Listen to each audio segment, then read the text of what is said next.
समस्त पापों पर अंकुश लगाने वाली, नाश करने वाली एकादशी है आज, जिसे पापकुंशा एकादशी के स्वरूप में जाना जाता है। अपने घर पर रहकर देर रात्रि तक जब भी आपको समय मिले, 13 तारीख को और 14 तारीख को 2 दिन आपके पास ऐसे हैं जिन दिनों में आप एकादशी का संपूर्ण फल प्राप्त कर सकते हैं। व्रत नहीं कर पाते कोई दिक्कत नहीं, परंतु सरल से कार्य आपको एकादशी का परम सुख देंगे। रोग दोष कष्ट संकट पीड़ा का निदान करेंगे, मनचाही संतान देंगे और विवाह की सभी अड़चनों को दूर करेंगे। आप जानते होंगे एकादशी का व्रत व्रतों में सबसे बड़ा होता है।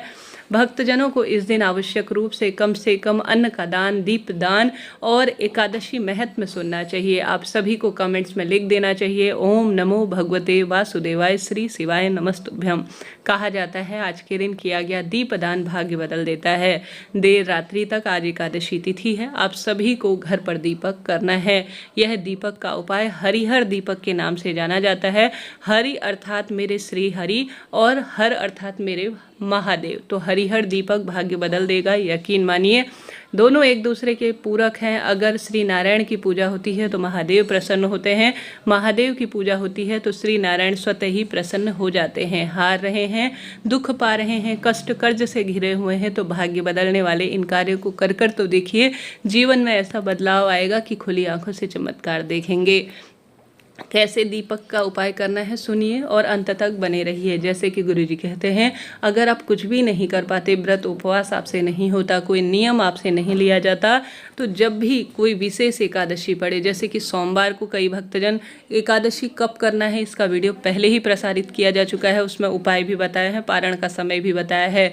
तो आज की दिव्य तिथि पर जो एकादशी है वह पापों का नाश करने के साथ साथ हरिहर एकादशी के स्वरूप में भी जानी जाती है। आप सभी को एक दीपक बनाना है जिसमें आपको या तो तिल का तेल भरना है या आप सभी को घी भरना है। ठीक है, प्रथम वाला उपाय सुनिएगा। इस दीपक में आप सभी को एक दाना काली मिर्च का डालना है और साथ ही एक चुटकी काले तिल डालने हैं। श्री नारायण की पूजा में चावल को स्पर्श नहीं किया जाता एकादशी पर, तो किसी भी स्वरूप में प्रभु को आपको चावल का तिलक नहीं लगाना, न भोजन में न स्पर्श करना है। यह पाप स्वरूप सामान जाना जाता है। तो श्रीहरि की पूजा में काले तिल का ही प्रयोग करें। शिवलिंग पर चढ़ा रहे हैं तो भी काले तिल का ही प्रयोग करें, इस बात का ध्यान रखें। चाहे तो सफ़ेद तिल का भी प्रयोग कर सकते हैं। एक दीपक के अंदर 2 बत्ती रखना, जिसमें आपको हरि और हर का स्मरण करना है। किसका स्मरण? हरिहर का स्मरण करते हुए एक चुटकी काले तिल डालने हैं और एक मात्र काली मिर्च डालनी है। और इस दीपक को आपको पूरे घर में पहले प्रज्वलित करना है, घंटी बजाते हुए हरिहर महादेव की जय, हरिहर महादेव की जय। अर्थात जो श्री नारायण है और महादेव है, दोनों का स्मरण इसमें हो जाता है। दीपक आप सभी 2 मुखा बनाएं, अर्थात लंबी बत्ती इसमें प्रयोग करें। कोई गोल बत्ती का वो नहीं है कि आप जो है पर्टिकुलर एक ही चीज़ करें। चाहे तो दोनों गोल बत्ती लगा सकते हैं, चाहे तो दोनों लंबी बत्ती लगा सकते हैं, परंतु दीपक में 2 ही बत्तियां लगाई जाएंगी।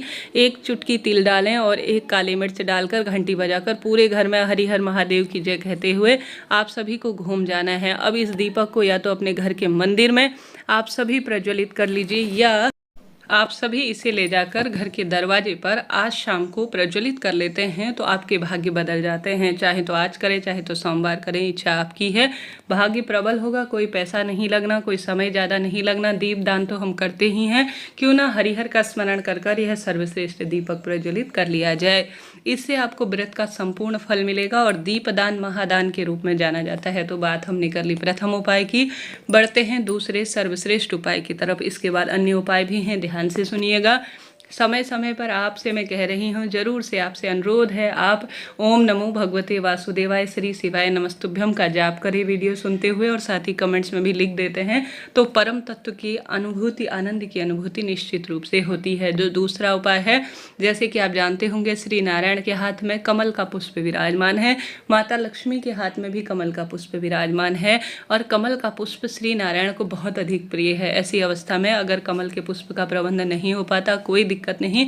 कमल का जो है बीज, जिसे कमल गट्टा कहा जाता है, वह तो हर घर में होता ही है और कमल गट्टा कई बार काम में लिया जा सकता है। तो आपको मात्र एक कमल गट्टा लेना है और एक चुटकी लेनी है हल्दी और आपको बना लेना है। चाहे तो पहला दीपक का उपाय करें, चाहे तो दूसरा करें, या तो आप आटे का चौमुखा दीपक बना लें। जब आटे का दीपक ठंडा हो जाएगा तो इसे चिड़िया कबूतर को दे दीजिएगा, अन्नदान का भी सुख मिल जाएगा। तो आटे का दीपक बना लीजिए, चौमुखा या सामान्य एक मुखा दीपक आप बना सकते हैं।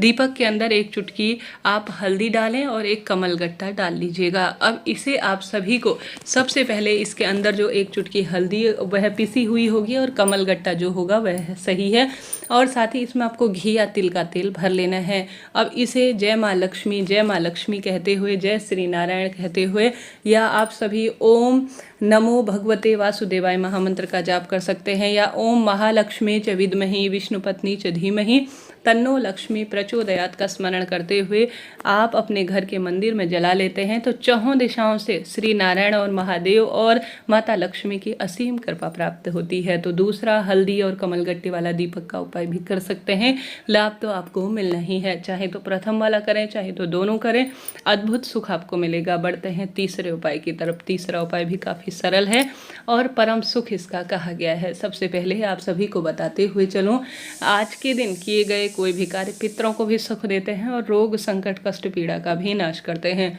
जैसे कि तुलसी की मिट्टी का तिलक अपने मस्तक पर लगाते हैं, घर के बच्चों बड़ों को तुलसी का जो मिट्टी होती है वह रोग संकट कष्ट का नाश करती है, साथ ही क्रोध इत्यादि को भी दूर करने का कार्य करती है। तो यह कार्य करें।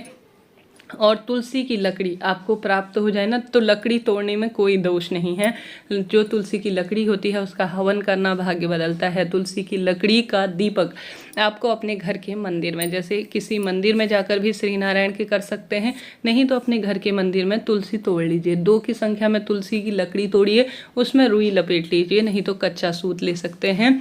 आप जो है दीपक के अंदर घी भर लीजिए अच्छी तरह से। उसके बाद आप सभी अपने घर के मंदिर में आप श्री नारायण का कोई भी नाम मंत्र स्मरण कर कर अपने घर के मंदिर में तुलसी की लकड़ी का दीपक बनाकर अपनी मनोकामना कहकर लगा देते हैं। हर एक एकादशी पर यह करना चाहिए। आपको इससे परम तत्व की अनुभूति होती है। रोग शोक कष्ट संकट पीड़ा का नाश होता है। जीवन में हार रहे हैं, दुख पा रहे हैं, कष्ट कर्ज से घिरे हुए हैं, तो एकादशी व्रत पर कुछ भी नहीं कर सकते, व्रत उपवास, तो तुलसी की लकड़ी का दीपक अपने घर पर लगाएं।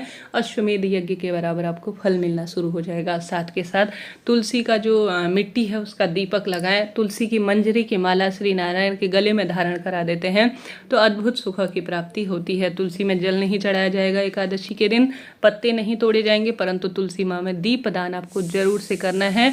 और साथ ही सोमवारी एकादशी के दिन आपको पीपल वृक्ष की जड़ में भी प्रभु के नाम मंत्र का स्मरण करते हुए गोल बत्ती का घी का दीपक जरूर से लगाना चाहिए। ऐसा करने से महादेव प्रसन्न होते हैं, माँ लक्ष्मी प्रसन्न होती है और श्री नारायण की अद्भुत कृपा मिलती है। हार रहे हैं, दुख पा रहे हैं, कष्ट कर्ज से घिरे हुए हैं, तो साधारण सरल सा उपाय कर दे देखिए जीवन में कैसा अद्भुत बदलाव आता है। आप कमेंट्स में स्वयं लिखेंगे। एक समय का भोजन ब्राह्मण देवता को दान कर अपने व्रत का पारण करें। साथ के साथ आज जितना संभव हो भजन, प्रभु के नाम मंत्र का जाप करें, दीप दान करें, महादेव की पूजा करें, श्री नारायण की पूजा करें। भाग्य प्रबल होगा और दुख दरिद्रता का नाश होगा। गौ माता को रोटी खिलाएं और जीवन में अपने भाग्य की रेखाओं को प्रबल करें।